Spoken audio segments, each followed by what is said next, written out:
मैदा और बेसन से बनी हुई बहुत ही टेस्टी और क्रिस्पी मठरी तैयार है। नमस्कार, nishamudulika.com में आपका स्वागत है। आज हम बनाएंगे खास मौक़ों के लिए खास मठरी। मैदा और बेसन से बनी ये मठरी जितनी देखने में अच्छी लगती है उससे ज़्यादा खाने में अच्छी लगती है। तो आइए शुरू करते हैं। मठरी बनाने के लिए हम डो बनाकर तैयार करते हैं। हमने एक प्याले में 1 कप मैदा ले ली है। इसमें हम 1/3 छोटी चम्मच नमक डाल देंगे। आधा छोटी चम्मच अजवाइन डालेंगे। अजवाइन को थोड़ा क्रश करके डालेंगे और 2 टेबल स्पून तेल डालेंगे। सारी चीज़ों को अच्छे तरीके से मिला लेंगे और अब थोड़ा थोड़ा पानी डालकर सख्त आटा लगाएंगे। ये मैदा का हमने सख्त डो लगा लिया। इतना डो लगाने में 1/4 कप से भी कम पानी लगा है। इसे हम ढक कर रख देंगे 20 मिनट के लिए, ये सेट हो जाएगा। और अब हम बेसन का डो तैयार करेंगे। इसमें हम आधी छोटी चम्मच अजवाइन डालेंगे, इसे क्रश करके डालेंगे, और 1/3 छोटी चम्मच नमक, आधा पिंच हींग, 1 टेबल स्पून कसूरी मेथी, इसको थोड़ा क्रश करके डालेंगे, आधी छोटी चम्मच कुटी हुई लाल मिर्च और आधा छोटी चम्मच हल्दी पाउडर और 1 टेबल स्पून तेल। सारी चीज़ों को अच्छे तरीके से मिलाएंगे और अब थोड़ा थोड़ा पानी डालते हुए सख्त आटा गूँथेंगे। ये हमने डो बना लिया, थोड़ा सख्त बनाया है। और ये दोनों आटा लगाने के बाद 2 टेबल स्पून पानी बच गया है। हमने आधा कप पानी लिया था, इसे भी हम ढककर रख देते हैं। तो दोनों आटों को 20 मिनट के लिए हम रखे रहने देते हैं।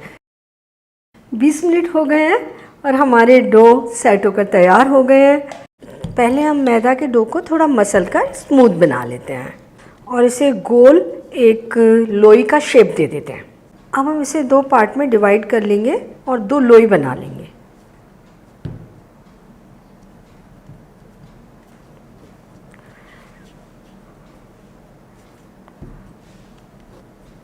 अब बेसन के डो को इसी तरीके से मसल कर स्मूथ बनाते हैं। थोड़ा सा तेल लगा लेते हैं हाथ पर।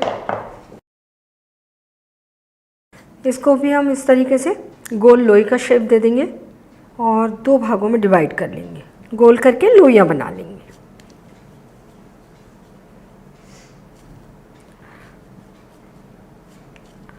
अब मैदा वाले डो से एक लोई उठाएंगे। इसे हम पतला हल्की सी थिकनेस लिए हुए 7-8 इंच के व्यास में बेल लेंगे। इसे हमने बेल लिया, हल्की सी थिकनेस है। और अब बेसन की लोई उठाएंगे और इतना ही बड़ा उसे बेलकर तैयार करेंगे।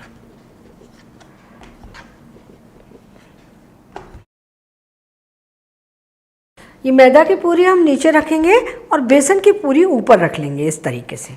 अब हमने एक साथ थोड़ा सा बेलेंगे और ज़्यादा पतला नहीं करना है, इतनी थिकनेस रखनी है।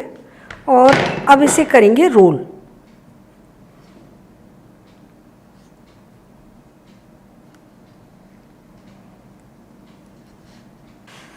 और ये किनारों से थोड़ा सा पानी लगा देंगे ताकि ये अच्छे तरीके से चिपक जाए। और इस रोल को इस तरीके से थोड़ा सा बढ़ा देते हैं, एक जैसा कर देते हैं।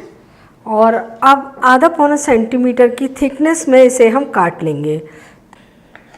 इस तरीके से काट कर तैयार कर लेंगे।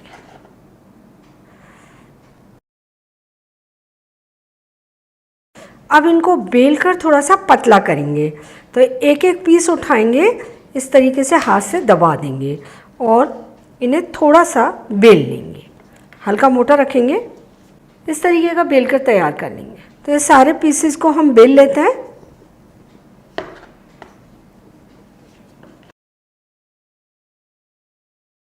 इसी तरह से हम बचे हुए डो से मठरियाँ बनाकर तैयार करेंगे।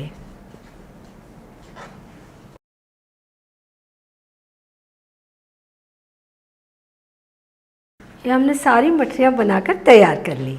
इधर हम इन्हें तलने के लिए तेल गरम कर लेते हैं। तेल को चेक कर लेते हैं। तो थोड़ा सा डो हम तेल में डाल देते हैं और थोड़े थोड़े बबल आ रहे हैं, डो सिक रहा है। हमारा तेल गरम है, हमें मठरियाँ तलने के लिए कम गरम तेल चाहिए और फ्लेम भी लो टू मीडियम चाहिए। मठरियाँ तलने के लिए डाल देते हैं। इन्हें हम 3-4 मिनट तक लो मीडियम फ्लेम पर सिकने देंगे। मठरियाँ तैर कर आ गई हैं, इन्हें हम पलट देते हैं। मठरियों को पलट पलट कर अच्छा गोल्डन ब्राउन होने तक तलना है। मठरियाँ ब्राउन दिखने लगी हैं, सिक कर तैयार हैं, इन्हें हम निकाल लेंगे। कलछी को कढ़ाई के किनारे थोड़ा सा रोक लेंगे ताकि एक्स्ट्रा तेल कढ़ाई में वापस चला जाए।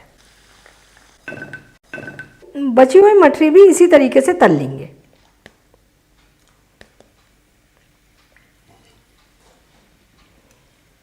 ये मठरियाँ भी सिक चुकी हैं।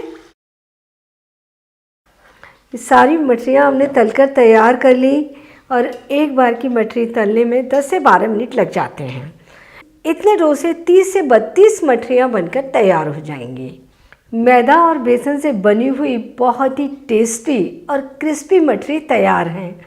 इन्हें पूरी तरह से ठंडा होने के बाद किसी भी एयर टाइट कंटेनर में भरकर रख लीजिए और महीनों तक खाते रहिए, बहुत अच्छी लगती हैं।